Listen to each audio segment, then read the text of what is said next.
হৃদয়া বিরক্ত হয়ে জবাব দিল। আপনাদের বড় সাহেব নিজে আমাকে যেতে বলেছে। বড় সাহেব নাম শুনতেই সিকিউরিটি গার্ড চমকে উঠল। তারা কিছু ভাবতে ভাবতে হৃদয়া চলে গেল। হৃদয়ার পেছনে একজন সিকিউরিটি পেছন পেছন যেতে যেতে বলল, ম্যাম প্লিজ দাঁড়ান, যাবেন না please, you need to confirm ma'am. কিন্তু হৃদয়া কোনো জবাব দিল না। সে ছুটে যাচ্ছে তো ছুটেই যাচ্ছে। তার মার্শাল আর্ট শেখার কারণে তার দৌড়ানোর গতিও দ্রুত। হৃদয় শুনতে পাচ্ছে পেছন থেকে আসা গার্ডদের কণ্ঠস্বর। ম্যাম প্লিজ দাঁড়ান। কিন্তু সেই অপমানের বোঝা আর কিছুতেই নিতে পারবে না। সে জানে না সে কোথায় যাচ্ছে। পাথর বিছানো রাস্তায় জুতোর শব্দ তীক্ষ্ণ হয়ে বাজছে নীরব রাতে। দুপাশেই জলপাই গাছের সারি, বাতাসে ঠান্ডা নোনা ধোয়া গন্ধ। সে দৌড়াচ্ছে যেন কিছু থেকে পালাতে চাইছে। চোখের কার্নিশ বেয়ে নিঃশব্দে বয়ে যাচ্ছে অশ্রু। কিন্তু খানিকটা দূরে যেতেই হঠাৎ হৃদয়ার হাতে টান পড়ল। কেউ তাকে টেনে নিয়ে গেল দেয়ালের মাকে। হৃদয় ব্যাপারটা বুঝতে পেরেই রেগে মাথা উঁচু করে তাকালো। দেখল এক লম্বা চওড়া মানুষ, মাথায় কালো রঙের টুপি, পরনে কালো লেদারের জ্যাকেট, আর এক কানে ঝুলছে ক্রস ইয়াররিংস। ধূসর বাদামি চোখজোড়ায় যেন আতঙ্ক ছড়িয়ে দিচ্ছে। এক চোখের মনির পাশে জলজল করছে কালো তিল, কপালের সাইডে রয়েছে কাটা দাগ। সে ব্যক্তি ঠোঁটের কোণে হাসি টেনে বলে উঠল, সেই আন্ডারগ্রাউন্ডের ব্ল্যাক রুমের বাতাস ঘন। রুমে লেগে আছে রক্তের গন্ধ। চেয়ারে বসে আছে রক্তাক্ত অবস্থায় খুশবুকে আটক করা সেই ব্যক্তি, যার হাত দুটো বাঁধা, পা দুটো বাঁধা, আর ব্যথায় গোঙানি আওয়াজ যেন এই রুমের মধ্যে বেজে উঠছে। পাশে পড়ে আছে রক্ত মাখা চাবুক। কায়নের সাদা শার্টটা ঘামে চুপচুপ করছে। মনে হচ্ছে নিজের সব রাগ, সব যুদ্ধ যেন কারো উপর প্রয়োগ করা হয়েছে। এরপর একটা চুরুট মুখে তুলে নিল। পাশে থাকা একজন গার্ড তার চুরুটে আগুন জ্বালিয়ে দিতেই চুরুটে টান দিয়ে দাঁতের ফাঁক দিয়ে ও নাক দিয়ে ধোঁয়া ওড়াতে লাগলো। পাশ থেকে একজন গার্ড মুখে হাত দিয়ে ফোনে কথা বলতে বলতে কানের দিকে এগিয়ে এসে বলল, sir, Niku sir wants talk to you. কায়ন চেয়ারে বাঁধা ব্যক্তির দিকে ঘুরে সেদিকে পা বাড়াতে বাড়াতে ওই গার্ডের উদ্দেশ্যে বলল, Later. Now don't disturb me. এরপর ওই ব্যক্তির সামনে যেতেই এক হাতে চুরুটটা ধরে এরপর এক চেয়ার টেনে লোকটার সামনে বসে পড়ল। এরপর ওর চুলের মুঠি ধরে বলে তার ছিলের হাসি দিয়ে বলে উঠল, আজকে যে তোর কি হবে তুই নিজেই জানিস না। এক তো আমার আঞ্জেলকে ছোঁয়ার সাহস দেখিয়েছিস। এই বলেই কায়ান আবারও এক ভয়ঙ্কর হাসি দিল। যে হাসিতে ছিল কারো মৃত্যু। এবার নিজের হাতে জ্বলন্ত চুরুটটা ওই ব্যক্তির হাতে চেপে ধরতেই সে আবারও ব্যথায় চিৎকার করে উঠল। কায়ান দাঁতে দাঁত পিষে আবারও বলে উঠল, দ্বিতীয় আমার বুকটা ঠিক এইভাবে চলছে আজ, যার জাল আমি তোর উপর একের পর এক প্রয়োগ করব। তাই তাড়াতাড়ি বল, তোর এই মার্কও কোথায় ঘাপটি মেরে বসে আছে। তুই যদি বলিস তবে তোকে মৃত্যুর যন্ত্রণা সহ্য করতে হবে না, আর যদি না বলিস তোকে এমন যন্ত্রণা দেব তাই নিজেও কল্পনা করতে পারবি না। লোকটা আর বলার মতো অবস্থায় নেই, তবুও ব্যথার গোগানি ভরা কণ্ঠে বলল, বলতে পারল না। তার আগেই আবারও জ্বলন্ত সিগারেট চেপে ধরা হলো, আর ভেসে উঠল এক ভয়ঙ্কর গর্জন। আমি না শুনতে চাই না। এরপর এক গার্ডের দিকে তাকিয়ে কায়ান গম্ভীর কণ্ঠে বলল, ব্রিং দ্য ব্লাস্ট হোল। এই কথাটা শুনতেই সামনে থাকা ব্যক্তির যেন জীবনটাই বেরিয়ে গেল। কাতর কণ্ঠে বলতে লাগলো। এর মধ্যেই গার্ডটা র্যাক থেকে প্লাসটা এনে কায়ানের হাতে তুলে দিল। কায়ান সঙ্গে সঙ্গে প্লাসটা দিয়ে ওই ব্যক্তির এক নখ তুলে নিল। অমনি এক ভয়ঙ্কর যন্ত্রণাদায়ক চিৎকারে পুরো রুম ভেজে উঠল। আবারও ভেসে যেতে লাগলো রক্ত। কায়ান আবারও কিছু বলতে যাবে, কিন্তু তার আগেই নিকোলাই দরজা ঠেলে ঢুকে উচ্চস্বরে বলে উঠল, What the hell, Kai? Where is your phone? নিকোলাইকে দেখতেই কায়ান চোখ বড় বড় করে বসা থেকে উঠে দাঁড়িয়ে নিকোলাইয়ের দিকে পা বাড়িয়ে রাগে নাক ফুলিয়ে চিৎকার করে বলে উঠল, how dare you to enter this room. কারণ এই রুমে একমাত্র কায়ান ছাড়া অন্য কেউ ঢুকতে পারে না। না তো মেনশনের কোনো মেয়ে, না তো মেনশনের কোনো পুরুষ। এমনকি নিকোলাইয়ের পর্যন্ত এই রুমে আসা নিষেধ। এমনকি এই ব্ল্যাক রুমের জন্য রাখা রয়েছে কিছু নির্ধারিত গার্ড ও স্টাফ। নিকোলাই চেয়ারে বাঁধা ব্যক্তির দিকে একবার তাকিয়ে কায়নের কথায় পাত্তা না দিয়ে তার দিকে এগিয়ে বিরক্তি কণ্ঠে বলে উঠল, তুই হোয়াইট বিউটিকে কিছু বলেছিস? কায়নের হৃদয়ার কথা শুনতেই ভ্রু কুচকে দাঁতে দাঁত পিষে বলে উঠল, তুই এখানে এই কথা জিজ্ঞেস করতে এসছিস? How dare you Niko? নিকোলয়ও দাঁতে দাঁত পিষে বলল, বিকজ তোর দুর্বলতায় তোর রুহ এখন ম্যানশনের বাইরে, তাও একা। কথাটা শুনতেই কায়নের হাতে থাকা প্লাসটা পড়ে গেল। নীলাভ টানা টানা চোখগুলো বড় বড় হয়ে গেল। চোয়াল শক্ত হয়ে উঠল। হাতের পেশি শক্ত করে চিৎকার করে বলল। হোয়াট? ড্রয়িং রুমের বড় কাচের জানলা দিয়ে আলো ঢুকছিল নরমভাবে। সকাল গড়িয়ে দুপুর হতে চলছে, অথচ ঘরের ভেতর যেন চাপা উত্তেজনা, আলগা অস্থিরতা ভাসছে। 3 বোন জারিয়া, জিনি আর মাহিয়া একসঙ্গে বসে আছে ঠিকই, কিন্তু কারো মন যেন কারো সঙ্গে পুরোপুরি নেই। হঠাৎই জিনিয়া সেই অস্থির নীরবতার ভেতর ভোতাস্বরে বলে উঠল, এই মাহি আপু, হৃদে ওইভাবে বাহিরে কোথায় গেল তখন? কথাটা যেন পুরো ঘরের নৈশব্দে হালকা ঢেউ তুলল। মাহিয়া সঙ্গে সঙ্গেই মাথা ঘুরিয়ে তাকালো। তার মুখে বিরক্তি, কিন্তু চোখে অল্প দুশ্চিন্তাও লুকোনো। আমি কি করে জানবো? দেখ, ওর নীল ভাইকে বড় আঙ্কেল মেরেছে, তার জন্যই হয়তো ঝগড়া করতে গেছে। তুই আর ও তো বড় ছোট দেখিস না, শুরু করে দিস। জিনিয়া ঠোঁট বাঁকিয়ে চোখ উল্টিয়ে যেন পুরো দুনিয়ার প্রতি বিরক্তি নিয়ে বলল, বাবা, তুমি এত ভালো হয়ে গেলে কবে থেকে? তার কথায় মাহিয়ার মুখ এক মুহূর্তে গরম লাল হয়ে উঠল। নাক ফুলে উঠল রাগে। মানে কি এসবের? আমি মোটেও তোদের মতো ছিলাম না। জিনিয়া আবারও দ্রুত বিষয় পাল্টে বলল, আচ্ছা আচ্ছা, এসব বাদ দাও। সকাল থেকে জান্টুসকে দেখছি না, কোথায় গো? মাহিয়া তখন একটু শ্বাস ফেলে জবাব দিল, ভালো দিদা তো বললো ও আমরা ওঠার আগেই ওর ভার্সিটি চলে গেছে। জিনিয়া আবারও বিরক্ত ছাপ নিয়ে কপালে হাত ঠেকালো। আচ্ছা বলছি মাহি আপু, 3 দিন পর নাকি এই বাসায় বিয়ে, তাহলে এরকম সব চুপচাপ কেন? ধুর ধুর, কী সব নিয়ম! আমাদের বিয়েতে কত প্রোগ্রাম হয় বাবা, দিন কম পড়ে যায়। এর জন্যই আমরা বাঙালি। 2 বোনের কথা বলা চললেও তৃতীয় বোন জারিয়ে যেন ধীরে ধীরে অন্য এক জগতে ডুবে যাচ্ছিল। চোখ দুটো বড় কাচের জানলার দিকে স্থির, কিন্তু তা দেখে মনে হচ্ছিল সে জানলার বাইরে নয়, নিজের ভেতরেই কোথাও তাকিয়ে আছে। হঠাৎ সে খুব ধীরে, যেন নিজের মনেই কথা বলছে, এমন ভঙ্গিতে বলে উঠল, আমরা ফিরবো কবে পিটিতে? আমার আর এখানে ভালো লাগছে না এখানে। কথাটা শোনার সঙ্গে সঙ্গেই 2 বোনের চোখ জারিয়ার দিকে ঘুরে গেল। তারা দুজনেই বুঝতে পারল এই কথাটার ভেতর শুধু দেশে ফেরার ইচ্ছে নেই, আছে জমে থাকা ক্লান্তি, চাপা হতাশা আর একটা অদ্ভুত শূন্যতা। জারিয়ার দৃষ্টি তখনও জানলার উপরে। সে জানলা দিয়ে ভেসে আসছে উঠোনের দৃশ্য, যেখানে নিকোলাই, আইদিন আর এমির নিজেদের কথা বলতে বলতে দাঁড়িয়ে আছে। জিনিয়ার তো এমিরকে দেখতেই চোখ মুখ কুঁচকে গেল, কিন্তু মাহিয়া এক পলক বাইরের দিকে তাকাতেই মাহিয়া ঠোঁটের কোণে এক চিলতে হাসি ফুটে উঠল। আইদিনের পাশে নিকোলাইকে দেখে হঠাৎ মাহিয়ার কি যেন মনে পড়ে গেল।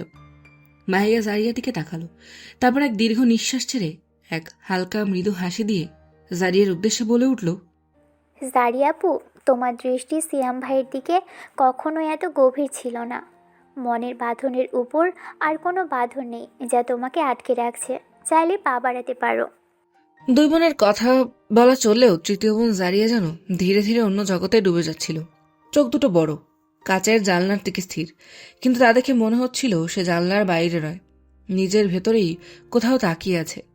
হঠাৎ সে খুব ধীরে, যেন নিজের মনেই কথা বলছে, এমন ভঙ্গিতে বলে উঠল, তেমন কিছু না মাহি। কিন্তু কথাটা বলেই সে দাঁড়িয়ে গেল। তার মুখে এমন এক অস্বস্তি, এমন এক ব্যথা যে কারো সামনে প্রকাশ করতে চায় না। এক মুহূর্ত আর তাদের সামনে থাকতে পারল না। দীর্ঘশ্বাস নিয়ে দ্রুত সিঁড়ির দিকে হাঁটতে লাগলো।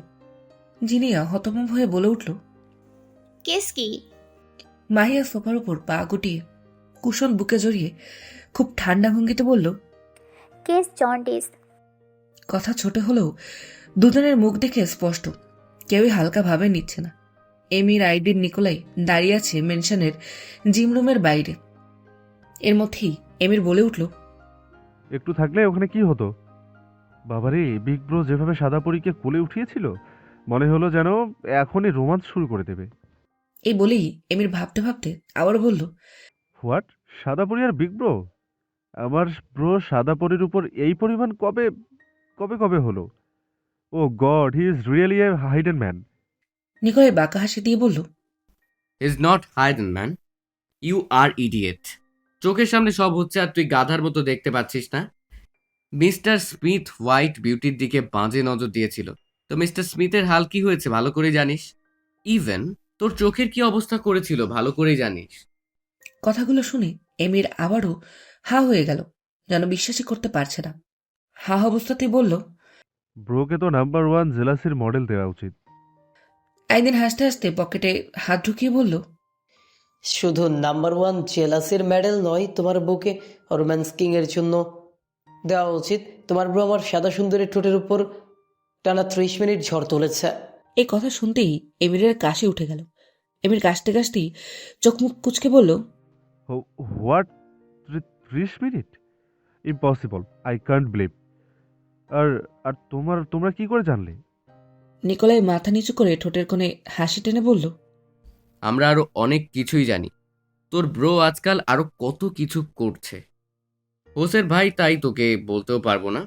তোর মোস্ট অ্যাটিটিউড ব্রোর কর্মকাণ্ড। নিকো ব্রো, বলো না।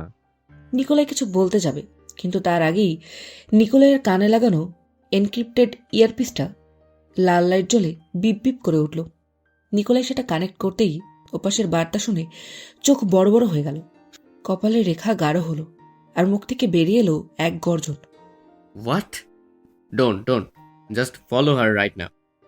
মুহূর্তেই হাওয়ায় হাসি মজা গায়েব। নিকোলের মুখের এরকম ভাবভঙ্গি দেখে এমির আর আইদিন ওর দিকে তাকিয়েই একটু সোজা হয়ে দাঁড়ালো। বুঝতেই পারছে কিছু তো একটা হয়েছে। তাদের হাসি জমে গিয়ে চোখে পড়ল আতঙ্ক আর বিভ্রান্তি। এমির তো এক টুকরো শব্দও খুঁজে পাচ্ছিল না, তবুও কাপা গলা জিজ্ঞেস করল, what happen Niko bro? Nikolai কপাল নিজের হাতে দিয়ে চেপে ধরে বলে উঠল, হোয়াইট বিউটি একা একা ম্যানশন থেকে বেরিয়ে গেছে। কথাটা শেষ হতেই এমির বিস্ময় বলে উঠল, হোয়াট? ব্রো কোথায়? নিকোলাই নিজের পকেট থেকে ফোন বের করল। হাতে শক্তভাবে ধরে কায়ানকে কল দিতে দিতে কণ্ঠে অস্থিরতার ছাপ নিয়ে বলল, ডোন্ট নো। ফোনটাও ধরছে না। এরপর নিকোলাই এনক্রিপ্টেড ইয়ারপিসের সাহায্যে অন্য টিমদের সঙ্গে যোগাযোগ করায় জানতে পারে কায়ান তার আন্ডারগ্রাউন্ড ব্ল্যাক রুমে রয়েছে। এমির আর আইদিন নিজেদের বাইক নিয়ে বেরিয়ে পড়ল। কিছু সময় পেরিয়ে গেল, কিন্তু কায়ানের সঙ্গে যোগাযোগ করা গেল না। নিকোলাই এদিক ওদিক করে যাচ্ছে, কিন্তু না, কোনো যোগাযোগ করা গেল না। সে আর কোনো বাধা মানল না, এবার ছুটে গেল ব্ল্যাক রুমের দিকে। ব্ল্যাক রুমের সামনে যেতেই একজন গার্ড বলে উঠল, স্যার, আপনি তো জানেন আপনার ভিতরে যাওয়া মানা। You are not allowed, Niko sir. Nikolai রাগে বিরক্ত হয়ে দাঁত চেপে গার্ডটাকে একটা ধাক্কা দিয়ে বলে উঠল, জাস্ট ফাক অফ। স্বাস্থ্যবান হয়েও নিকোলাইয়ের এক ধাক্কাতে গার্ডটা মাটিতে গুড়িয়ে গেল। নিকোলাইয়ের পর আর এক গার্ডের দিকে এমন দৃষ্টি ছুড়ল যেন সে আর এক পাও এগোতে পারল না। দরজা ঠেলে ঢুকে পড়ল ভিতরে। কায়ানকে দেখতেই উচ্চস্বরে বলে উঠল, হোয়াট দ্য হেল কায়, হোয়ার ইজ ইউর ফোন? নিকোলাইকে দেখা মাত্রই কায়ান চিৎকার করে এদিক এগিয়ে আসতে আসতে গর্জে বলল, how dare you to enter this room? তুই হোয়াইট বিউটিকে কিছু বলেছিস? তুই এখানে কথা বলতে এসছিস নিকো? বিকজ তোর দুর্বলতা এখন ম্যানশনের বাইরে, তাও একা। হোয়াট? কায়ান যেন বিশ্বাস করতে পারছে না নিকোলাইয়ের বলা কথাগুলো। দৃঢ় কণ্ঠে আবারও জিজ্ঞেস করল, what do mean by that? বাইরে মানে? নিকোলাই দীর্ঘ নিঃশ্বাস ছেড়ে বলল, হোয়াইট বিউটি গার্ডদের বলেছে তুই নাকি ওকে বাইরে যাওয়ার পারমিশন দিয়েছিস। শোনার সাথে সাথেই কায়ানের রাগে পুরো শরীর জ্বলে উঠল, চোখে আগুন, শরীরে অজানা শক্তি। সে চিৎকার করে বলল, what the fuck is this? Are you guys crazy? এই বলতেই কায়ানের হঠাৎ একটু আগের রিদিয়াকে বলা কথাগুলো কানের মধ্যে বেজে উঠল। চোখের সামনে পুনরায় ভেসে উঠল সবকিছু। তার আর বুঝতে বাকি রইল না রিদিয়া এই মুহূর্তে কেন মেনশনের বাইরে। কায়ানের চোখের আগুন আর শ্বাস প্রশ্বাসের তীব্রতা এক অদ্ভুত উত্তেজনা তৈরি করছিল। মুহূর্তেই চোখের সামনে সব ঝাপসা হতে লাগলো। কায়ানের সারা শরীর যেন কাঁপছে, হাত পা কেমন হিম হয়ে উঠল। সে আর এক মুহূর্তও দাঁড়ালো না। ওয়াশ বেসিন থেকে হাত ধুয়ে চলে গেল এই আন্ডারগ্রাউন্ডের ব্ল্যাক রুমের আর একটা রুমে। পেছন পেছন গেল নিকোলাইও, যে রুমের দেয়াল জুড়ে স্ক্রিনে রয়েছে নানা ম্যাপ, আর সেই ম্যাপের স্ক্রিনে বিন্দু বিন্দু আলো জ্বলছে। প্রতিটি আলো, প্রতিটি ফ্ল্যাশ কায়ানকে আরো উদ্বিগ্ন করছে। পাশের বিশাল মনিটরে ফুটেজে ভেসে উঠছে মানুষ, রাস্তা, গাড়ি, সব।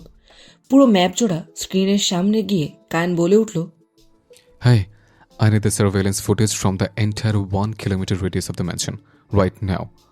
কায়নের শ্বাস ভারী, কেমন যেন মাথার মধ্যে এক অজানা ঝড় বয়ে যাচ্ছে। সে জানে হৃদয়া সেলফ ডিফেন্ডার, কিন্তু এই কিন্তু শব্দটাই যেন সব উথাল পাথাল করে দিচ্ছে। সে নিকোলাইয়ের দিকে ফিরে চিৎকার করে দাঁত কিরমির করে বলে উঠল, এখানে কি করছিস? মেনশনের আশেপাশে খুঁজতে পারছিস না টিম নিয়ে? ও কিছু চেনো না এখানে, নিকো। ভাবতে পারছিস কি হতে পারে? এর মধ্যেই সামনের ইলেকট্রনিক ডিভাইস থেকে আওয়াজ ভেসে আসলো। সঙ্গে সঙ্গে স্ক্রিনে ভেসে উঠল হাজারো ফুটেজ। এই শত ফুটেজের মধ্যে কায়নের চোখ খুঁজছে শুধু একটাই মুখ, হৃদয়ার। খুঁজতে খুঁজতে চোখ গিয়ে আটকালো নীল চুড়িদার পরা হৃদয়ার উপর। কিন্তু স্ক্রিনে একটু সময় পর গিয়ে হৃদয়ার আর কোনো অস্তিত্ব ওই স্ক্রিনে খুঁজে পাওয়া গেল না। মুহূর্তেই কায়ন ছটফট করতে লাগলো, শরীরের প্রতিটি অঙ্গ কেঁপে উঠল। নিকোলা এখনো দাঁড়িয়ে, সে স্পষ্ট দেখতে পাচ্ছে কায়নের অস্থিরতা। শান্ত গলায় বলে উঠল, ডোন্ট বি প্যানিক কায়, গার্ডরা অলরেডি ওকে ফলো করছে। কায়ন রাগ আর আতঙ্কে চিৎকার করে বলল, তাহলে এখনো আমার সামনে নেই কেন? ড্রাইভারকে গাড়ি বের করতে বল। কায়নের এই বলেই ওই অবস্থাতেই ডিভাইস রুম থেকে দ্রুত বেরিয়ে যেতে লাগলো। তখন নিকোলাই পেছন থেকে এক দায়িত্বভরা কণ্ঠে বলে উঠল, আমি আসবো তোর রুমে। ব্ল্যাক রুমের গেট পার করে উপরে উঠতে উঠতে বলল, নো, ইভেন আমার ড্রাইভারও চায় না। I just want to see her face front of my eyes as soon as possible. Nikolai তার ইয়ারপিসের সাহায্যে কায়নের গাড়ির ব্যবস্থা করল। কিছুক্ষণের মধ্যেই কায়নের বুলেট প্রুফ রয়্যাল রেঞ্জার্স গাড়িখানা সামনে এসে দাঁড়ালো। ড্রাইভার নেমে দাঁড়াতেই কায়ন এক মুহূর্ত সময় নষ্ট না করে ড্রাইভিং সিটে বসে ঝড়ের বেগে আর্সলান মেনশনের গেট পার করল। নিকোলাই নিজে গেল না, কিন্তু কায়নের পেছন ছুটল আরও দুখানা বডিগার্ড সহ এসইউভি গাড়ি। কিছু মুহূর্ত আগে ইস্তাম্বুলের সেই পুরনো ঢালু রাস্তাগুলোর বিকেলের হালকা আলো পড়লে পুরো পথটা যেন এক অদ্ভুত মায়ায় ভরে ওঠে। দুপাশে দাঁড়িয়ে থাকা লম্বা জলপাই গাছ ও সাইপ্রান গাছগুলো তাদের বিশাল ডালপালা মাথার উপর ছড়িয়ে দিয়ে রাস্তার উপর একটা আলাদা নরম অন্ধকার তৈরি করে যেন শহরটা নিজের ক্লান্তি রুকিয়ে রাখার চেষ্টা করছে। পাথর বাঁধানো পথের উপর দিয়ে হালকা বাতাস বয়ে যায়, বসফরাসের লবণাক্ত গন্ধ ভেসে আসে, আর দূরে ধীরে ধীরে চলা জাহাজের গভীর শব্দ, যা শুনলে মনে হয় শহরটা কখনো সত্যিই ঘুমোয় না। বাড়িগুলো পুরনো, কিন্তু তাদের জানলার পর্দা এখনো বাতাসে নরমভাবে দুলে ওঠে, যেন ভেতরের মানুষগুলোর অদেখা গল্পগুলো বাইরে এসে পড়তে চাইছে। কিছু বাড়ির দেয়ালে লতা উঠে গেছে, কিছু বাড়ির বারান্দায় শুকনো ফুল ঝুলে আছে, সব মিলিয়ে আলাদা একটা পুরনো ইউরোপীয় কাব্যিকতা। কিন্তু এইসব কিছুই যেন এখন হৃদয়ের কাছে বিরক্ত লাগছে। তার কানে ভেসে আসলো এক কণ্ঠস্বর, হাই নাইট স্প্যারো। কথা শেষ হতে সামনে দাঁড়ানো অচেনা ব্যক্তির নাকমুখ চড়িয়ে হৃদয়ে এক ঘুষি বসিয়ে দিল। সে আঘাতের শব্দটা বের হলো, আউট। হৃদয়া রাগ কেবল চোখে নয়, পুরো শরীর জুড়ে ছড়িয়ে গেল। চোখ বড় বড়, দাঁতে দাঁত চেপে সে গর্জন করল, কোথাকার কোন আবালের বাল শুনি হাত ধরে টানার সাহস হয় কোথা থেকে? এখানে এসে দিনের বেলায় নাইট স্প্যারো দেখছেন? সব দাঁত ভেঙে দিব বদমাশ। সে ব্যক্তি মুখে হাত দিয়ে নাক থেকে রক্ত মুছতে মুছতে কণ্ঠে গভীর নরমতা নিয়ে বলল, আরে নাইট স্প্যারো, আমি মার্শেলো। সেদিন রাতেই তো দেখা হয়েছিল, ভুলে গেলে? তোমার হাতে এত জোর। হৃদয় নামটা শুনে ভালোভাবে এই লোকটার দিকে তাকিয়ে ভ্রু কুচকে হতভম্ব হয়ে বলে উঠল, যা বাবা, আপনি নমুনা এখানে কি করেন? মার্সেলোর বাঁকা হাসি যেন এক রহস্যময় উত্তেজনা ছড়াল। হৃদয়ের দিকে তাকিয়ে এসে বলল, তোমাকে নজর রাখছিলাম। মানে? আরে বাবা, আমি এই পথ দিয়ে যাচ্ছিলাম, তোমাকে দেখতে পেয়ে দাঁড়িয়ে পড়লাম। মার্সেলোর কথায় হৃদয় বিরক্ত হয়ে বলল, দাঁড়ানো হয়ে গেছে, এবার বিদায় হন। তার আগে বলো, ওই গার্ডগুলো তোমার পিছনে তারা কেন করছিল? হঠাৎ হৃদয়া নিজের মুখের ভাবপূর্তি বলে একটু হকচকিয়ে বলল, আচ্ছা, একটু উকি মেরে দেখেন না, ওই গার্ডগুলোকে কি দেখা যায়? হৃদয়ের কথা মতো মার্সেলো একটু উকি মেরে দেখল এখানে এখনো 4 জন গার্ড ঘোরাঘুরি করছে। সে দেখে একটু দুষ্টু হেসে হৃদয়ের দিকে তাকিয়ে বলল, তারা তো এখনো এখানে। কিছু চুরি করছে নাকি যে এরা তোমার পিছু নিয়েছে? হৃদয়ের কথা শোনা মাত্রই ব্রুকুচকে অন্যদিকে হাঁটতে হাঁটতে বলল, আপনার কি আমাকে দেখে চোর মনে হয়? মার্সেলো হৃদয়ের পেছন পেছন যেতে যেতে বলল, হতেও পারে। এই ফাজি লোক, আপনি যান তো এখান থেকে, এত মাথা খান কেন? তুমি এত রেগে যাও কেন? আমার অচেনা লোকের সঙ্গে কথা বলতে ভালো লাগে না। এই নিয়ে তোমার সঙ্গে দুবার দেখা, আমরা আর অচেনা নেই। এই কথা শোনা মাত্রই হৃদয়ের সামনে যেতে যেতেই দাঁতে দাঁত পিষে মনে মনে বলে উঠল, এক আপদের থেকে পালাতে পালাতে আর এক আপদ কোথা থেকে আসলো আল্লাহ জানে। এর মধ্যেই হৃদয়ার কানে আসলো আবারও মার্সেলোর কণ্ঠস্বর। তা নাইট স্প্যারো, কোথায় যাচ্ছেন এদিকে? জানি না, আপনি আমায় এসব আজগবি নাম ধরে ডাকবেন না। তাহলে নিজের নামটা বলেন। হৃদয় এবার পেছন ঘুরে ভ্রু উঁচিয়ে বলে উঠল। আমার পিছু কেন নিচ্ছেন? হৃদয়ের কথা শুনে মার্সেলো বাঁকা হাসি দিয়ে বলল, এভাবে তোমার মতো রমণীর একা বেরোনো ঠিক না। কত শয়তানের নজর পড়েছে ঠিক নেই।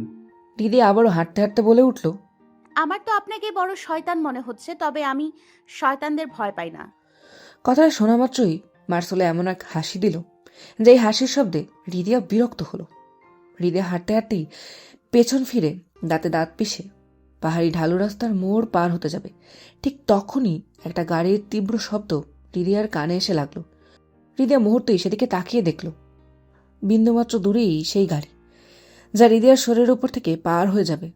বুক ভারী হতে লাগলো, গলা শুকিয়ে আসছে, কিন্তু তার আগেই ভেসে এলো এক চিৎকার। Night sparrow! কণ্ঠটা বাজতেই হৃদয়ার হাতে টান পড়ে আর সোজা গিয়ে বাড়ি খায় এক প্রশস্ত বুকে। হৃদয়া চমকে উঠল, ভারী শ্বাস ফেলছে বারবার। যখন বুঝতে পারলো তার পাশ থেকে গাড়িটা বেরিয়ে গেল, তখন ভারী শ্বাস ফেলতে ফেলতে সামনে তাকিয়ে দেখল মার্সেলো তাকে ধরে আছে। এইসব কিছুর মাঝেও সে বিস্মিত হয়ে নিজেকে ছাড়িয়ে নিয়ে একটু সামলে হাঁপাতে হাঁপাতে বলে উঠল, thank you, thank you. Marcelo চিন্তার চাহনিতে হৃদয়ের দিকে তাকিয়ে বলল, তুমি ঠিক আছো নাইট স্প্যারো?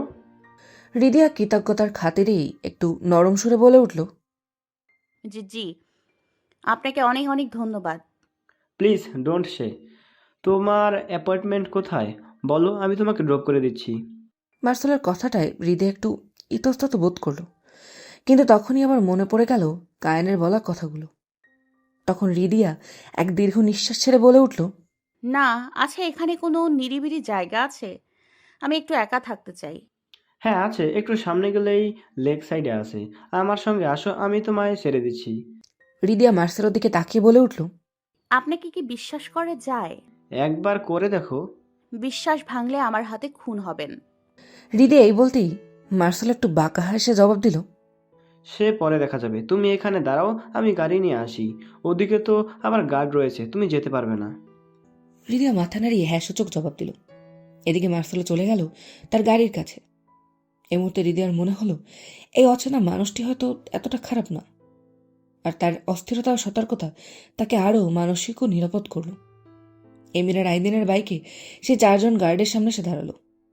এমিরা রায়দিন বাইক থেকে নামতেই এমির ওই 4 জন বডিগার্ডকে গম্ভীর স্বরে জিজ্ঞেস করল, এনি আপডেট? 4 জন গার্ডের মধ্যে একজন মাথা নিচু করে জবাব দিল, নো স্যার। কথাটা শোনা মাত্রই এমির চিৎকার করে বলে উঠল। তাহলে 4 জনই এখানে কি করছো? গার্ডটা থমথমে গলায় বলল, স্যার স্যার ম্যাম তো এখান থেকে কোথায় যেন হারিয়ে গেল। চারিদিকে খুঁজলাম, পেলাম না। তখন ওপাশ থেকে আইদিন দৃঢ় কণ্ঠে বলে উঠল, এখনো এখানে কি করছো? ক্যান্সারের হাতে মরতে না চাইলে খুঁজতে থাকো। স্কাউন্ড্রেল, একটা মেয়েকে ধরতে পারো না 4 জন মিলে, তাহলে বাকিদের কিভাবে প্রোটেক্ট করবে? Sorry sir. তখন এমির আবারও চিৎকার করে বলে উঠল। নাও গেট লস্ট। এই বলতেই তার আর এক মুহূর্তও দাঁড়ালো না। অন্যদিকে গাড়ির ভেতর এসির ঠান্ডা বাতাস বয়ে যাচ্ছিল ঠিকই, কিন্তু কায়নের শরীরের ভেতর উত্তাপ, উদ্বেগ, আতঙ্ক, রাগ সব মিলেমিশে এমন তাপ তৈরি করছিল যেন গাড়ির ভেতর আগুন জ্বলছে। তার কপাল ভিজে ওঠে নোনা জলে, আঙুলগুলো স্টিয়ারিং ধরে কাঁপছিল অস্থিরতায়। সিসিটিভি ফুটেজে যেই লাস্ট লোকেশন হৃদয়াকে দেখতে পাওয়া গেছিল তার আশেপাশেই গাড়ি নিয়ে খুঁজে যাচ্ছে পাগলের মতো, কিন্তু কোনো হদিশ পাচ্ছে না। কায়নের শ্বাস এক এক মুহূর্তে তীব্র হচ্ছে, চোখের পাতা ভারী, বুকের ভেতর চাপ তৈরি হচ্ছে। হৃদয়কে না পেয়ে তার চোখ যেন রাস্তার প্রতিটি কোণ, প্রতিটি মানুষের মুখ, প্রতিটি গলির ছায়া ছিঁড়ে খুঁজতে চাইছে। গাড়ির কল ডিভাইস থেকে একটার পর একটা রিপোর্ট আসছে। প্রতিটি কল, প্রতিটি বাক্য নেগেটিভ স্যার, নট ফাউন্ড। তার ভেতরের অস্থিরতাকে আরও বাড়াচ্ছে। স্টিয়ারিং ধরে থাকা কায়নের হাত শক্ত হতে হতে অবশেষে হালকা কেঁপে উঠল। সে অনুভব করল বুকটা ব্যথায় চেপে আসছে, গলাটা শুকিয়ে যাচ্ছে, কিন্তু চোখ চোখ থামছে না রাস্তায়। আর ঠিক তখনই তার ভেতরের কণ্ঠ ফেটে বেরোলো, দুঃখের আগে অসহায়তায় ভেঙে পড়া এক কণ্ঠ, যা সে বাইরে প্রকাশ করতে পারেনি, কিন্তু ভিতরে চিৎকার করে উঠল, রু, ওহ রু, প্লিজ একবার সামনে আয়। যদি তুই চাস আমি নিজেকে মুছে ফেলবো, তুই যদি চাস আমি নিজে হারিয়ে যাব, কিন্তু তুই শুধু একবার আমার চোখের সামনে আয় না রে। এই শব্দগুলো তার বুকের ভেতর ধাক্কা মারছিল, কিন্তু মুখ দিয়ে বেরোতে পারছিল না। যেন প্রতিটি শব্দ তার ভেতরেই গেঁথে রইল বেদনার শিকড় হয়ে। গাড়ির ভেতর অন্ধকারের মতো নীরবতা, তবু কানের ভেতর যেন বজ্রপাত চলতে লাগলো। অস্থিরতা, আতঙ্ক, অনুভূতির অস্বীকার সব মিলেমিশে তাকে শ্বাস নিতে দিচ্ছে না। রাস্তার গাড়ির গতিবেগ বাড়তে লাগলো এবং কায়নের চোখ শুধু একটাই মুখ খুঁজছে, একটাই নাম ডাকছে, শুধু রু। মার্সেলোর গাড়িটা ধীরে ধীরে ব্রেক চাপতে চাপতে লেকের সামনে এসে থামল। হালকা রোদ লেকের জলে আলো চকচক করে ছড়িয়ে দিচ্ছে এক ধরনের নিঃশব্দ শান্তি চারিপাশে। ঠিক সেই মুহূর্তে মার্সেলো নিজের টুপিটা ঠিক করে হৃদের দিকে তাকালো। তার গলায় মজা আর দাঁতের অদ্ভুত মিশ্রণ নিয়ে বলে উঠল, এই যে সেই লেক ম্যাম, যেখানে আপনি একাকিত্ব টাইম স্পেন্ড করতে পারেন। ম্যাম, কি বিশ্বাস রাখলাম তো? হৃদয় একবার লেকের দিকে তাকালো, তারপর মার্সেলোর দিকে। মনটা অল্প নরম হলো। এই লোকটা যতটা বিরক্তিকর ততটা খারাপ নয়। তাই ঠোঁটের কোণে একটু ক্লান্ত হাসি এনে বলে উঠল, এত তাড়াতাড়ি আমি কাউকে বিশ্বাস করি না। মার্সেলো হেসে মাথা নাড়ল, যেন উত্তরটা আগেই আন্দাজ ছিল তার। তারপর বলে উঠল, ওকে ওকে ম্যাম, মাই প্লেজার। আর শোনেন, আপনার একাকিত্ব টাইমে আমায় তো অ্যালাউ করবেন না, তাই আমি এখানে আছি। যখন আপনার সময় কাটানো হয়ে যাবে আমাকে বলবেন, আমি আপনার অ্যাপার্টমেন্টে ড্রপ করে দেব। মার্সেলোর কথাগুলো শুনতেই হৃদয় এক দীর্ঘ নিঃশ্বাস ছেড়ে বলে উঠল, আপনি চলে যান, আমার সময় হলে আমি নিজেই চলে যাব। আপনার অপেক্ষা করতে হবে না, আমি রাস্তা দেখতে দেখতে এসেছি। সরি নাইট স্প্যারো, আপনার এই কথাটা রাখতে পারলাম না, আমি এখানে আছি। এরপর হৃদয়ও কথা বাড়াল না। সে গাড়ির দরজা খুলে নামার সময় তাকে জড়িয়ে থাকা ক্লান্তি, ধুলোমাখা দিনের ভার সব মিলিয়ে সে শুধু একটুখানি কৃতজ্ঞতার হাসি দিল। সে লেকের দিকে ধরে ধীরে হাঁটা শুরু করতেই মার্সেলো গাড়ির ভেতর বসে তার দিকে কয়েক সেকেন্ড তাকিয়ে রইল, চোখে এক অদ্ভুত সৌম্যতা আর মুখে ঠান্ডা হাসি। তারপর মার্সেলো ফোন তুলে কানে নিল। গলার স্বর বদলে গেল, মোলায়েম কণ্ঠের জায়গায় এলো এক ভয়ানক ঠান্ডা হুমকি। পিকচারগুলো ক্লিয়ার না আসলে নিজের মৃত্যুর জন্য রেডি থেকো।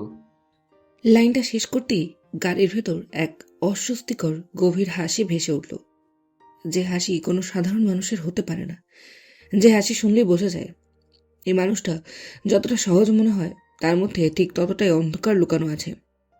দুপুরে আর্সলান মেনশনের ব্যস্ত পরিবেশে নীল যখন খাওয়ার জন্য ফ্রেশ হয়ে দুপুরের খাবারের জন্য নিচে আসলো, তখন জারিয়া জিনিয়া মাহিয়াকে চোখে পড়লেও হৃদয়া কোথাও নজরে পড়ল না।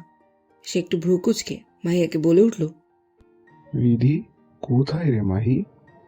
মাহিয়া কিছু বলতে যাবে তার আগেই জাহানারা বেগম বলে উঠলেন, ও তো বাসায় নেই রে বাবা, তুই আয় আগে খাবারটা খেয়ে নে। নীলের মুখটা আরো কঠিন হয়ে গেল, গলা একটু নিচু করলেও তীক্ষ্ণ ভাবটা থেকে গেল। ফুপি বাসায় নেই মানে? কোথায় গেছে? তখন নিশাত বেগম পাশ থেকে বলে উঠলেন, আরও আগে ওর বড় আঙ্কেল কোথায় যেন নিয়ে গেছে। কথাটা শোনা মাত্রই নীল একটু অবাক হলো মনে মনে। ভাবল, এই মেয়ে আবার ওইরকম একটা লোকের সঙ্গে কোথায় গেল? আসার পর সে যে একবার দেখা হয়েছিল, তারপর আর কোনো পাত্তা নেই। নীল ভদ্রতার খাতিরে আর কোনো প্রশ্ন করল না, বরং সে নিঃশব্দে ডাইনিং টেবিলে গিয়ে বসল।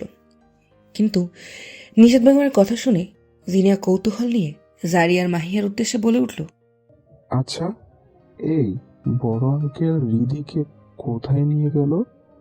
দুজন তো দুজনকে সহ্য করতে পারে না, যেন সাপ আর বেজি। কথাটা শোনা মাত্রই জারিয়া চোখ ঘুরিয়ে বলে উঠল, হ্যাঁ ঠিক, তোরা ছোট আঙ্কেলের মতো। জারিয়ার কথাটা শেষ হতে না হতেই একটা লাইন শোনার সঙ্গে সঙ্গেই জিনিয়ার মুখের রং বদলে গেল। জিনিয়ার এমিরের সঙ্গে গত রাতে ঘটে যাওয়া ঘটনার কথা মনে পড়ে গেল। সঙ্গে সঙ্গে দাঁত কিরমির করে বলে উঠল, আপু, একদম ওই কুমিরের বাচ্চার কথা বলবি না আমার সামনে। ওদের কথা শুনে মাহিয়া মিটমিট করে হাসতে হাসতে বলে, ভাই তোরা থাম প্লিজ। এদের এই কথোপকথনের মধ্যেই খুশবু ম্যানশনে প্রবেশ করল। খুশবুকে দেখা মাত্রই জিনিয়া ছুটে গিয়ে একগাল হেসে বলে উঠল, জান্টুস, তুমি এসেছো? তোমাকে ছাড়া বড্ড বোরিং লাগছিল। খুশবুর হাতে থাকা ভার্সিটির ব্যাগটা হাউস স্টাফের হাতে দিয়ে সেও একটু মৃদু হাসি দিয়ে জিনিয়ার গাল টেনে বলল, আরে আজকে অনেক ইম্পর্ট্যান্ট একটা ক্লাস ছিল, তা না হলে যেতাম না।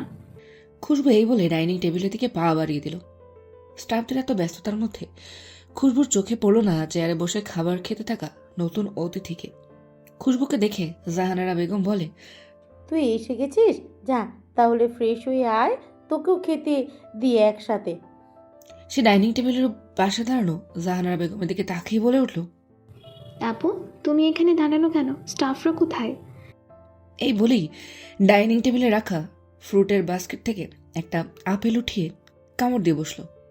জাহানারা বেগম হাসি মুখে জবাব দিলেন, ওই যে স্টাফরা আজ ব্যস্ত, তাই ভাবলাম আমি এই দিকটা দেখি। পাশ থেকে তখন এক দৃঢ় কণ্ঠস্বর খুশবুর কানে এসে বাজল, এখনো শুধরাতে পারলি না নিজেকে? ডিসগাস্টিং। অন্তত হ্যান্ড ওয়াশ তো করা যায়। খুশবু আপেল মুখের সামনে থেকে সরিয়ে পাশে তাকাতেই চোখ বড় বড় হয়ে গেল। এক ভাবনার জগতে ডুবে ঠোঁটের কোণে হাসি টেনে বলে উঠল, বাবা, বাংলাদেশের ব্যস্ত ট্রেন ইস্তানবুলে কি করে থামলো? নীল খাওয়া শেষ করে খাবারের প্লেট ছেড়ে উঠতে উঠতে খুশবুর দিকে তাকিয়ে বলল, ট্রেনের মালকিন ইস্তানবুলে, তাই না চাইতেও ট্রেন এখানে থামাতে হলো। নীল এই বলে হ্যান্ড ওয়াশ করে উপরে চলে যেতে লাগলো। কিন্তু পেছনে খুশবু নীলের যাওয়ার দিকে তাকিয়ে একটু মাথাটা ঝাঁকিয়ে ফ্রেশ হতে চলে গেল। হৃদয়ের সামনে বিস্তীর্ণ লেকটা যেন স্বপ্নের মতো স্থির হয়ে শুয়ে আছে। জলের উপর দুপুরে রোদ পড়ে চকচক করছে। হাজার হাজার সূক্ষ্ম সোনালি রূপারি রেখা ভেসে উঠছে, আবার মিলিয়ে যাচ্ছে। দূরের ঢেউগুলো ধীরে ধীরে তীরে এসে ভাঙছে। একটু দূর থেকে হাওয়া এসে তার চুলে আলতোভাবে হাত বোলায়। সে বাতাসে হালকা ঠান্ডা, সাথে জলরাশির একটা কাঁচা গন্ধ, যেটা বুকের ভেতরে জমানো ক্লান্তি ধীরে ধীরে গলিয়ে দিচ্ছে। এই বিশাল প্রকৃতির সামনে মানুষ সত্যিই খুব ছোট, আর হৃদয়া এখন ঠিক তেমনই অনুভব করছে। লেকের ধারে হাঁটু গেড়ে বসে কাঁচা ঘাসের নরম স্পর্শ ত্বকে ঠান্ডা লাগাচ্ছে, কিন্তু তার মাথার ভেতরের ঝড় এখনো থামছে না। হাঁটুর কাছে পড়ে থাকা ছোট পাথরগুলো তুলে একটার পর একটা লেকের জলে ছুঁড়ে মারতে লাগলো। পাথর পড়ার সঙ্গে সঙ্গে টুপ শব্দ উঠে ছোট ছোট বৃন্ত তৈরি হলো জলের গায়ে, ঠিক যেমন তার ভেতরের কথাগুলো একটার একটা ঢেউ তৈরি করছে। হঠাৎ হৃদয়া নিজের অজান্তেই একটু জোরেই বলে ফেলল, ওই শয়তান লোকটা আমায় এত অপমান কেন করে? ওনার কি আমাকে মানুষ মনে হয় না? এত অপমানের পরেও আমি কেন এখানে বসে ওনার কথা ভাবছি? মনে পড়ে যাচ্ছে কায়নের বলা একটা কথা। নিজের মনকে কিছুতেই সামলাতে পারছে না, না চাইতেও এত কঠিন হওয়া সত্ত্বেও চোখের কোণ বেয়ে পানি গড়িয়ে পড়ল। এরপর এক ভারী দীর্ঘশ্বাস ছেড়ে রাগে গজগজ করতে করতে আবার বলে উঠল, আমি এখন কোথায় যাব? ওনার সামনে আমি যেতে চাই না। অসভ্য শয়তান লোক, যেন ব্যাটার বিয়ে ভেঙে যায়। খুব শখ বিয়ে করা, তাই না? সে নিজেই জানে না সে কি কি অভিযোগ করে যাচ্ছে। মনে যে আগুনটা জ্বলছে, সেখান থেকে কথাগুলো বেরিয়ে আসছে নিজের মতো করে। ইস্তাম্বুলের ব্যস্ত রাস্তা আর গরম দুপুরের ভিড় পেরিয়ে আইদেন আর এমিরের বাইক ধীরে ধীরে ঢুকে পড়ল এক নিরিবিলি শান্ত এলাকায়। এতক্ষণ ধরে হৃদয়কে খুঁজতে খুঁজতে দুজনের চোখই ক্লান্ত হয়েছিল, আর ঠিক তখনই সামনে ভেসে উঠল একটা বিস্তৃত নীরব লেক। রোদে ঝিলমিল করা সেই পানির চারপাশে ছড়িয়ে ছিটিয়ে দাঁড়িয়ে আছে কিছু মানুষ। কারো হাতে আইসক্রিম, কেউ ছায়া বসে, কেউ আবার পানির দিকে তাকিয়ে ভাবনায় ডুবে। সবকিছু মিলিয়ে জায়গাটা একটা অদ্ভুত শান্তির ছোঁয়া দেয়। এমের মাথার হেলমেটটা খুলতে খুলতে আইদিনের দিকে তাকিয়ে বলে উঠল, আরে আইদিন ব্রো, আমরা এখানে কেন আসলাম? আইদিন এক দীর্ঘ নিঃশ্বাস ছেড়ে বলে উঠল, এদিকটা ম্যানশনের কাছে, কিন্তু আমরা এদিকে একবারও সার্চ করলাম না এই সাদা সুন্দরীর জন্য। আর কোথায় কোথায় যে যেতে হবে। আইদিন ব্রো, সাদা সুন্দরীকে যদি সত্যি সত্যি খুঁজে না পাওয়া যায়? এমিরের কথা শুনে আইদিন বাঁকা হাসি দিয়ে বলল, তোর ব্রো ঠিক খুঁজে বের করবে, চাইলে অন্য। কথা শেষ করার আগেই তার দৃষ্টি আকস্মিক থমকে গেল। চোখ যেন কিছুটা আটকে গেল। হাওয়ায় ছড়িয়ে থাকা ধুলো, পানি, আলো সব মিলিয়ে যেন এক জায়গায় দৃষ্টিকে স্থির করল। আইদিন চোখ সরু করে সামনে তাকালো, আর তার ঠোঁটে ধীরে ধীরে এক খুশির, স্বস্তির, উচ্ছ্বাস মেশানো হাসি ফুটে উঠল। লেকের ধারে নীল চুড়িদার পরা একটা রূপ নরম আলোয় জ্বলছে। ঠোঁটের কোণে হাসি টেনে বলে উঠল, অন্য কোথাও যেতে হবে না, তোর ব্রোকে কল দে কুইক। এমের হকচকিয়ে ভ্রুকুচকে বলল, কি সব বলে যাচ্ছ আইদিন ব্রো? আইদিন বাইকের মিরর গ্লাসে নিজের চুলগুলো ঠিক করতে করতে এমের দিকে একবার তাকিয়ে আবারও লেকের দিকে ফিরে বলল, ওইদিকে দেখ একবার একটু। এমের আইদিনের দৃষ্টি অনুসরণ করে সেদিকে তাকাতেই হতভম্ব হয়ে বলে উঠল, সাদা পরি। প্রায় 3.5 ঘন্টা হয়ে গেল। কারণ তবুও রিদিয়ার কোনো খোঁজ পাচ্ছে না।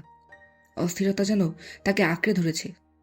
এসির জমাট ঠান্ডা বাতাস পর্যন্ত ব্যর্থ হয়ে গেল গাড়ির ভেতর জ্বলে থাকা কায়ান্দেমের আরসলানের রাগ চিন্তা মেশানো আগ্নেয় তাপ সামলাতে। পরনের শার্ট ভিজে চুপচুপ করছে। গাড়ির মধ্যেই এক গর্জন করে বসলো কল ডিভাইসে। স্কাউন্ড্রেলের দল একটা মেয়েকে খুঁজে পাচ্ছে না, আর 30 মিনিটের মধ্যে যদি ওর কোনো খবর না পায় তবে তোদের সবকটার আজকে শেষ দিন। এই বলে কল ডিভাইস ডিসকানেক্ট করে দিল। বিরক্তিতে ভেজা শার্টটা খুলে ছুঁড়ে ফেলল গাড়ির মধ্যেই। পরনে এখন শুধু রয়েছে কালো স্যান্ডো ও কালো টাক্সেলো ট্রাউজার। তার কপাল বেয়ে, ঘাড় বেয়ে নোনা জল বয়েই চলছে। বারবার স্টিয়ারিংয়ে হাত চাপড়ে যাচ্ছে, দাঁতের ফাঁক দিয়ে রাগ ঝাড়তে ঝাড়তে ক্লান্ত কাতর সুর নিয়ে একা একাই বলে উঠল, 13 ফুটের বাচ্চা, এত জ্বালাচ্ছিস কেন আমাকে? আমার নিঃশ্বাস বন্ধ হয়ে আসছে, প্লিজ আর জ্বালাস না, একবার সামনে আয়। হঠাৎ গাড়ির কল ডিভাইসে এবার এমিরের নাম ভেসে উঠল। কান বিরক্ত মুখ নিয়ে কলটা কানেক্ট করে বিরক্তি নিয়ে চিৎকার করে বলে উঠল, সমস্যা কি তোদের? তখন ওপাশ থেকে এমির বলে উঠল, ব্রো, সাদা পরি আমার সামনে। কথাটা শোনা মাত্রই কায়ান যেন নিজের জীবন ফিরে পেল। গুমুট দম বন্ধ করা পরিবেশ যেন একটু স্বাভাবিক হয়ে উঠল। এতক্ষণ গলায় বেঁধে থাকা কণ্ঠ যেন নরম হতে লাগলো। যে আগুন চারিদিকে ছড়িয়েছিল হঠাৎ এক নিমেষে দাউ দাউ করে ওঠা শিখা থেকে স্নিগ্ধ আলোয় নামল। সে উন্মাদের মতো চিৎকার করে বলে উঠল, send me location right now. আর আমি না আসা পর্যন্ত যেন এই মেয়ে ওখান থেকে এক পাও না নড়ে। তার গলা কেঁপে উঠল, অথচ শব্দটা বজ্রের মতো বের হলো। লোকেশন রিসিভ হতেই কায়ান তীব্র বেগে গাড়ি ঘুরিয়ে দ্রুত পৌঁছাতে চাইছে সেই ঠিকানায় তার শ্বাস আটকে আছে। পেছনে তার বডিগার্ডদের গাড়ি দুটো একই গতিতে ছুটে চলেছে। এমিরে দেওয়া সেই ঠিকানাতে কায়ানের গাড়িটা পৌঁছতেই পেছন পেছন নিকোলাই ও বাকি গার্ডদের সঙ্গে সেই লোকেশনে পৌঁছলো। কায়ান এক দীর্ঘ নিঃশ্বাস ছেড়ে জানলা দিয়ে তাকাতেই দেখল একটু দূরে রিদিয়া, আর তার পাশে দাঁড়ানো রয়েছে এমির আর আইদিন। তার বুক ওঠানামা করছে। আশেপাশে দেখা যাচ্ছে বেশ কিছু মানুষজন, কিন্তু সে কোনো কিছুর তোয়াক্কা করল না। এক মুহূর্ত দেরি না করেই সে কালো স্যান্ডা অবস্থাতেই বেরিয়ে পড়ল। কায়েনদেমের আরসলান কোনো সেলিব্রিটি নয়, কিন্তু তবুও তার এক ঝলকের জন্য যেন সবাই উন্মাদ হয়ে ওঠে। সবসময় তাকে দেখা যায় ম্যাগাজিনের ফ্রন্ট পেজে। ইস্তাম্বুলের এত বড় ব্যবসায়ী, তা সত্ত্বেও তার চেহারা জেলা ছড়িয়েছে আলাদা মাধুর্য। তাকে দেখা মাত্রই সবার চোখ ছানা বড়া হয়ে গেল। তার উপর এই কালো স্যান্ডোতে যেন তার এই উজ্জ্বল শরীরের জেল্লা ছড়িয়ে দিচ্ছে। এই দুপুরের ঝিলের প্রাধান্যে যেন এক হৈহুল্লোড় বেঁধে গেল। সবাই নিজেদের ফোন ক্যামেরা বের করতে থাকলো কায়েনকে তাদের ফোনে বন্দি করার জন্য, কিন্তু সঙ্গে সঙ্গে গার্ডদের কারণে তাদের সেই আশায় পানি ঢেলে গেল। চারপাশে সব রমণীর দৃষ্টি এসে থামলো তার গায়ে, কিন্তু কায়েনের চোখে ছিল না একটু বিভ্রান্তি। তার দৃষ্টি আটকে ছিল শুধু এক নারীতে। অন্যদিকে রিদিয়া দুই কোমরে হাত রেখে নাক ফুলিয়ে ব্রুকুচকে এবারের দিকে তাকিয়ে বলল, হ্যান্ডসাম, আপনি কি করে জানলেন আমি এখানে? আপনিও কি স্টক করেন? কথাটা শুনতেই এমির হতভম্ব হয়ে বলে ওঠে, এই সাদা পরি, না না, একদম না। আমরা তোমায় স্টক করছি না, বরং এই 3.5-4 ঘন্টা ধরে তোমাকে খুঁজে বেড়াচ্ছি। তুমি এভাবে চলে এসেছো কেন? জানো আমাদের চারিপাশে কত শত্রুরা ঘোরাফেরা করে? বাই এনি চান্স যদি কিছু হয়ে যেত? হৃদয় প্রথমে একটু চমকে বলে উঠল। কি আমাকে এতক্ষণ ধরে খুঁজে চলেছেন? কথাটা বলতেই আবার মুখ ঘুরিয়ে বলে উঠল। আপনারা হয়তো ভুলে গেছেন আমি কাউকে ভয় পাই না। তখন আইদিন একটু ঘুরে জবাব দিল। সাদা সুন্দরী মাঝে মাঝে শত্রুদের ওয়েটিংস ব্যবহার করা লাগে না বা বল প্রয়োগ করা লাগে না, তাদের বুদ্ধি দিয়ে দমন করতে চায়। হৃদয়া জবাব দেওয়ার জন্য মুখ খুলল, তবে তার আগেই এক কণ্ঠস্বর ভেসে আসলো। রু। হৃদয়ের কণ্ঠস্বর খুব ভালো করেই চেনে, আর এই নাম ধরে তো তাকে একজনই ডাকে। মুহূর্তে চোখগুলো বড় বড় হয়ে গেল, কেন জানি না বুকের মধ্যে ধকধক করতে লাগলো। সে ধীরে ধীরে সেদিকে তাকাতেই দেখল গায়নের রূপ, যা দেখা মাত্রই হৃদয়ের বুকে যেন এক অজানা অসহ্য যন্ত্রণা শুরু হতে লাগলো। চোখের সামনে সবকিছু ঝাপসা হতে লাগলো, দৃষ্টি সেদিকে আটকে আছে। গায়নের পদক্ষেপ যত এগিয়ে আসছে তত যেন হৃদয়ের হৃদস্পন্দন বেড়ে যাচ্ছে। শরীর ঘেঁষে যেন ঠান্ডা বাতাস বয়ে গেল, আর এই ঠান্ডা বাতাসে তার শরীর যেন কাঁটা দিয়ে উঠল। এদিকে গায়নের পদক্ষেপ হৃদয়ের দিকে এগোচ্ছে, তার বুকের ঝড় যেন ততই প্রকট রূপ ধারণ করতে লাগলো। এই 3 ঘন্টাই অভিশপ্ত অপেক্ষা, তার বুকের মধ্যে দহন হয়ে জমে থাকা সব অনুভূতি হৃদয়কে দেখতেই বিস্ফোরিত হয়ে উঠল। তার চারিপাশে এত কিছু হয়ে যাচ্ছে, কিন্তু সে সব দিকে নজরই ছিল না। এই 3.5 ঘন্টার এক একটা মুহূর্ত যেন তার কাছে এক এক যুগ মনে হচ্ছিল। তার পায়ের শব্দ তুলে ভারী নিঃশ্বাস ছাড়তে ছাড়তে হৃদয়ের সামনে যেতেই সে কোনো কিছু ভাবল না, কোনো কিছু দেখল না। মুহূর্তেই নিজের দুহাত দিয়ে হৃদয়ের মেদহীন কোমর নিজের কাছে টেনে নিল। হৃদয়ের চোখ বড় বড় হয়ে উঠল। হৃদয় কোনো প্রতিক্রিয়া দেখা যাবে, কিন্তু তার আগেই হৃদয়ের দিকে এক মায়া ভরা দৃষ্টিতে তাকিয়ে গায়ন কাঁপা কাঁপা কণ্ঠে বলে উঠল। Don't push me away. আমি একটা নিঃশ্বাস নিতে চাই, নাহলে পাগল হয়ে যাব। এই বলেই হৃদয়ের পাতলা গোলাপি অধৈর্যরা নিজের আয়ত্তে নিয়ে নিল। এই দৃশ্য দেখা মাত্রই এমির আইদিনের চোখ বড় বড় হয়ে গেল। তারা যেন বিশ্বাসই করতে পারছে না যে গায়নের মতো গম্ভীর মানুষটাও পাবলিক প্লেসে এরকম চুমু খাচ্ছে। আশেপাশের মানুষজনও থ হয়ে দাঁড়িয়ে আছে। শুধুমাত্র নিকোলাই ঠোঁটের কোণে বাঁকা হাসি টেনে মাথা নিচু করে এক দীর্ঘ নিঃশ্বাস ছেড়ে মনে মনে বলে উঠল, হোয়াট এ ক্রেজি ইডিয়েট। এরপর নিকোলাই বাকি গার্ডদের ইশারায় বুঝিয়ে দিল এই জায়গাটা খালি করে দেওয়ার জন্য। সঙ্গে সঙ্গেই গার্ডরা নিকোলাইয়ের আদেশ মানতে শুরু করে দিল।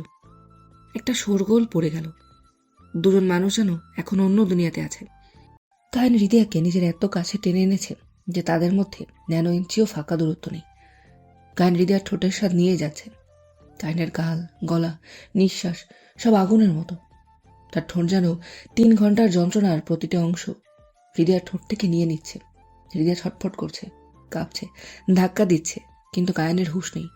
সে এতটাই ভেঙে পড়েছে, এতটাই দগ্ধ, এতটাই চাওয়ার মধ্যে ডুবে আছে যে এই চুমু তার কাছে নিঃশ্বাস নেওয়ার মতো অপরিহার্য। হৃদয় নিজের হাত দিয়ে গায়নের বুক চাপড়ে যাচ্ছে, কিন্তু তবুও যেন গায়নের ঠোঁটের ঝড় থামছে না। ওদিকে এমির হতভম্ব হয়ে বলে উঠল, হোয়াট দ্য, আমি ভাবতাম আমার ব্রো ওম্যান অ্যালার্জি, কিন্তু এ দেখি আমাদের থেকে আরো 10 গুণ উপরে। একদিন ওদের দিকে হা করে তাকিয়ে জবাব দিল, আমরা কায়ের কাছে ক্ষুদ্র বাচ্চা। এমির আর কোনো জবাব দিল না, কারণ তাদের দুজনের দৃষ্টি এখন গায়নার হৃদয়ের দিকে। এরপর হৃদয় না চাইতেও তার সর্বশক্তি দিয়ে গায়নকে ঠেলে হাঁপাতে হাঁপাতে বলে উঠল, ভণ্ড আপনি আবার আমাকে এইভাবে স্পর্শ করলেন? গায়নও ভারী নিঃশ্বাস ছাড়তে ছাড়তে হৃদয়ের দিকে এগিয়ে এসে হৃদয়কে আবারও নিজের কাছে টেনে নিয়ে নীলাভ চোখজোড়া রক্তভ করে জল শক্ত করে তাতে দাঁত পিষে বলে উঠল, হাউ ডেয়ার ইউ! সাহস কি করে হলো তোর মেনশন থেকে পা বাইরে রাখার? হৃদয় অবাক হয়ে গেল এই লোকটাকে দেখে। নিজে তো বলেছিল চলে যেতে। হৃদয় সব অনুভূতি উপেক্ষা করে দৃঢ় কণ্ঠে বলে উঠল, মাথায় কি ডিস্টার্ব আছে? নিজেই তো বললেন বেরিয়ে যেতে। আমি যা করতে বলবো তুই তাই করবি? বল, তুই তাই করবি? জানিস আমার কি অবস্থা হয়েছিল? এই মুহূর্তগুলো মনে হচ্ছিল আমার কাছে এক চোখ। গায়নের কথা শেষ হতেই হৃদয় একটু উঁচু হয়ে গায়নের কালো স্যান্ডো নিজের হাতে মুড়ে তার চোখের দিকে চোখ রেখে দাঁতে দাঁত পিষে বলে উঠল, আপনি সত্যি একটা ভণ্ড, শুধু ভণ্ড না, ভণ্ড অ্যানাকোন্ডার বাচ্চা। এই বলেই হৃদয় পেছনে ঘুরে এমির দিকে তাকিয়ে একটু দুষ্টু হাসি টেনে বলল, হ্যান্ডসাম, আমাকে আপনার সঙ্গে মেনশনে নিয়ে যাবেন? কথাটা শোনা মাত্রই এমি নিজের মাথা ঝাঁকিয়ে সিনেমার দৃশ্য থেকে বেরিয়ে কানের দিকে তাকালো। যার ভয়ঙ্কর দৃষ্টি তার দিকেই, যার একামাত্রই এমির বুক কেঁপে উঠল। তখন এমির আমতামতা করে হৃদয়াকে জবাব দিল, আমি পাংচার, আমার বাইক পাংচার, আমার বাইকের চাকা পাংচার হৃদয় আপা। এ কথা শোনা মাত্র হৃদয়ের মুখ থেকে বেরোলো, আপা? কায়ান যেন বহুক্ষণ ধরে গিলে রাখা রাগ আর অস্থিরতা একসাথে ছুড়ে দিল হৃদয়ের দিকে। সে এক ঝটকায় হৃদয়ের হাত ধরে টেনে নিয়ে বলল, রু, আমার সঙ্গে চল। হৃদয় মুখ ঘুরিয়ে বলে উঠল, আমি আপনার সঙ্গে ওই বালের ম্যানশনে ফিরবো না। মাথা গরম করস না কিন্তু রু, এমনিতেই মাথা ছিঁড়ে যাচ্ছে। কায়ান এই বলেই হৃদয়কে টানতে টানতে নিয়ে যেতে লাগলো, কিন্তু তার আগেই হৃদয় নিজের হাত ছাড়িয়ে বলে উঠল, বললাম তো যাব না। কায়ানের আর সহ্য হলো না।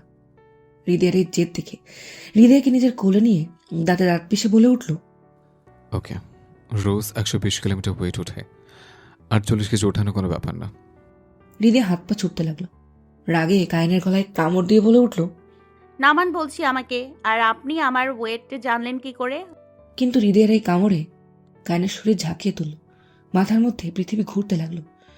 তবুও নিজেকে সামলে ঠোঁট কামড়ে বলল, রু please don't do this next time. আর আমি শুধু ওয়েট না, সাইজ না, কিছু না। কথাটা সম্পূর্ণ করতে পারল না। সাইজ পর্যন্ত আসতেই সে নিজেই বুঝলো সে কি ভুলে ফেলেছে। শব্দটা তার জিভ থেকে বেরোনোর আগেই মনে হলো হৃদয়ের রাগে মুখ ফেটে পড়বে। সে বাকিটা গিলে ফেলল। মুখ শক্ত করে আবারও হাঁটতে শুরু করলো গাড়ির দিকে। কিন্তু হৃদয়া কানের কথার মানে বুঝে রাগে বলে উঠল, লম্পটের বাচ্চা লম্পট, মুখ ফাটিয়ে দিব। নেক্সট টাইম এরকম করলে আমি তোর মস্তিষ্ক ফাটিয়ে দেবো। কথাটা শোনা মাত্রই হৃদয়া কিছুক্ষণ চুপ করে এক মায়াবী দৃষ্টিতে কানের দিকে তাকিয়ে বলে উঠল, নেক্সট টাইম আমি আর এখানে থাকবো না, না আপনি সুযোগ পাবেন।